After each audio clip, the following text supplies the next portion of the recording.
रोहतास का जिलाध्यक्ष बिल्कुल हिटलर शाही कर रहा है और मनमानी तरीके से पैसे लेकर के पद को बांट रहा है। सबसे पहले तो व्यक्ति भाजपा में रहकर सनातन विरोधी है।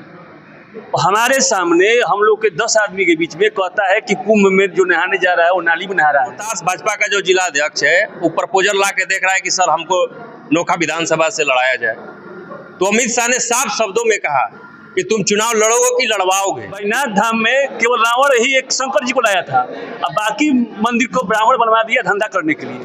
वो आदमी मेरे सामने पे बोला है। पूर्व मीडिया प्रभारी अभी पुलकुत जी हैं। सर क्या किस मुद्दे पर आज बैठक हुई है? सबसे पहले आपके चैनल को बहुत बहुत हृदय से धन्यवाद देता हूं। आज हम लोग सैकड़ों की संख्या में इस जिलाध्यक्ष के नकारात्मक रवैये से हम लोग नाखुश हैं, क्योंकि रोहतास का जिलाध्यक्ष बिल्कुल हिटलर शाही कर रहा है और मनमानी तरीके से पैसे लेकर के पद को बांट रहा है। और कल जिस तरह से शाहाबाद और मगध का हमारे गृह मंत्री यशस्वी आदरणीय अमित शाह जी ने बैठक लिए सभी कार्यकर्ताओं को एकजुट करने के लिए, क्योंकि पिछला चुनाव में हम लोग पूरे शाहाबाद में साफ हो गया था।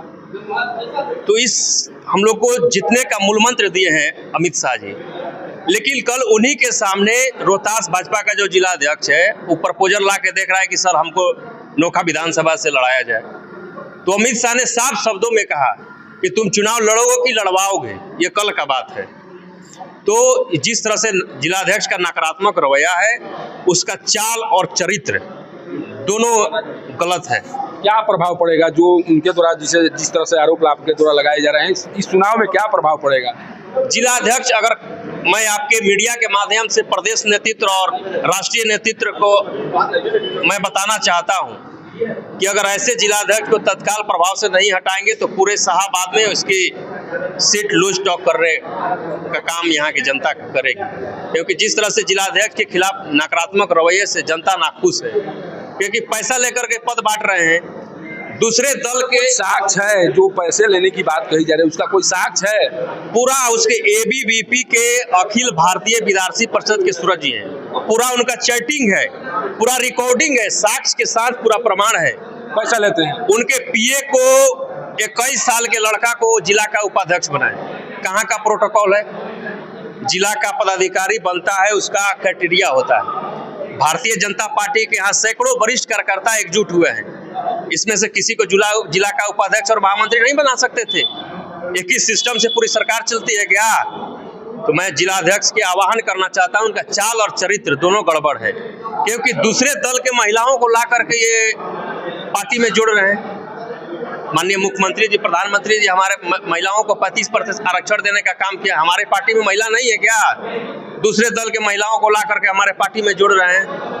सर आप भी बैठे हुए हैं, आप भी बैठक में आए हुए हैं जी। क्या जो बात कह रहे हैं पुलकित जी, सच्चाई आपको भी लग रही है इसमें? बहुत 100% सच्चाई है। हमारे वरिष्ठ कार्यकर्ता हैं, हम लोग आज 2012 से पार्टी के कार्यकर्ता हैं, कई दायित्वों का निर्वहन करते हुए और कई चुनावों को हम लोग देखते हुए आ रहे हैं, लेकिन आज तक कभी ऐसे जिला अध्यक्ष का सामना हम लोग नहीं किए हैं कि जो अपने मनमानी कर रहे हो, अपने पॉकेट के आदमी को पद दे रहे हो, अपने पॉकेट के आदमी को किसी गलत सरकारी के पद पे बैठा रहे हो, जैसे विश्व सूत्री गठन हुआ या फिर कई आयोग में जो हम लोग सदस्य बना, ये स्वास्थ्य विभाग जहाँ भी बने। तो मान लीजिए आपको अगर जिला को चलाना है तो सारे कार्यकर्ताओं को एक सम्मान दृष्टि से देखते हुए और सबको किसी न किसी दायित्व पे बैठाना चाहिए आपको और जिम्मेदारी देना चाहिए, लेकिन आप तो अपने पॉकेट के आदमी को बना रहे हैं, केवल अपनी मनमानी कर रहे हैं, तो ऐसे जिला नहीं चलेगा। स्थिति खराब होगी चुनाव में, इस बार अगर इस तरह की स्थिति रही तो खराब हो सकती है। स्थिति खराब तो होना ही है और इस स्थिति का सर्व जिम्मेदार हमारे जिला के अध्यक्ष रहेंगे। अगर हमारी पार्टी अगर 7 विधानसभा सीट में अगर कहीं भी अगर हारती है तो उसके जिम्मेदार हमारे जिला अध्यक्ष रहेंगे। 7 विधानसभा सीट अगर हारती है पार्टी तो इसके लिए सीधे जिम्मेदार होंगे जिला अध्यक्ष। आप भी कुछ कहना चाह रहे थे, क्या कहें? देखिए, सबसे पहले तो व्यक्ति भाजपा में रहकर सनातन विरोधी है। हमारे सामने हम लोग के 10 आदमी के बीच में कहता है कि कुंभ में जो नहाने जा रहा है वो नाली में नहा रहा है। वो आदमी 5 ब्राह्मण के बीच में बैठ के कहता है कि ब्राह्मण जो है वो मंदिर मस्जिद ज़्यादा बनवा दिया है मंदिर। बैजनाथ धाम में केवल रावण ही एक शंकर जी को लाया था, अब बाकी मंदिर को ब्राह्मण बनवा दिया धंधा करने के लिए। वो आदमी मेरे सामने पे बोला है, और वो बताइए वैसे आदमी को भाजपा में कैसे रहेगा और रहने लायक है? आप बताइए कि जो मतलब ब्राह्मण से उनको विरोध है क्या? मतलब सनातन धर्म से उनको मतलब विरोध है? उसका सनातन धर्म किस धर्म को मानते हैं? अब हम तो नहीं जानते, हम तो लग रहा है कि मुगल साम्राज्य से जुड़े हुए हैं। काहे कि जब हम अपने सामने सुने हैं हमारे जगह पर, आप कह रहे हैं कि वो नास्तिक है, नास्तिक है, वो नास्तिक आदमी, वो भाजपा रहने लायक नहीं है। कैसे अध्यक्ष बना दिया वो पूरे सनातन विरोधी। जब कुंभ को कहता है कि नाली में नहवा रहे हैं जोगी जी, और ब्राह्मणों को कहता है कि मंदिर ज्यादा बनवा दिए, तो भाई सब जाहिर हो रहा है कि भाजपा रहने लायक नहीं है। उसको देखने को मिला, उसको जैसे हमारा प्रदेश नेतृत्व द्वारा भी एनडीए का सम्मेलन हो रहा है, अभी उन्हीं के विधानसभा में, करहगर विधानसभा में भाजपा को बड़ा बेइज्जती होना पड़ा, करहगर से मन से उतार दिया गया। दूसरी चीज नोखा विधानसभा में हमारे चीफ गेस्ट थी लवली आनंद जी, जो शिवहर की हमारे माननीय सांसद हैं, उनको बेइज्जती होने पड़ा इस जिलाध्यक्ष के चलते। तो बड़ा ये गलत मैसेज गया है ऊपर में। एक व्यक्ति इतने बुरे कैसे हो सकते हैं? क्या वाकई में रोहतास के जिलाध्यक्ष नास्तिक है? क्या वो सनातन विरोधी है? क्या वो पैसे के बदौलत पद को बेचते हैं, पैसे के बदौलत पद को कहीं न कहीं बांटते हैं, या पद को देने का कार्य किया जाता है? आखिर इस तरह के आरोप क्यों लगाए जा रहे हैं?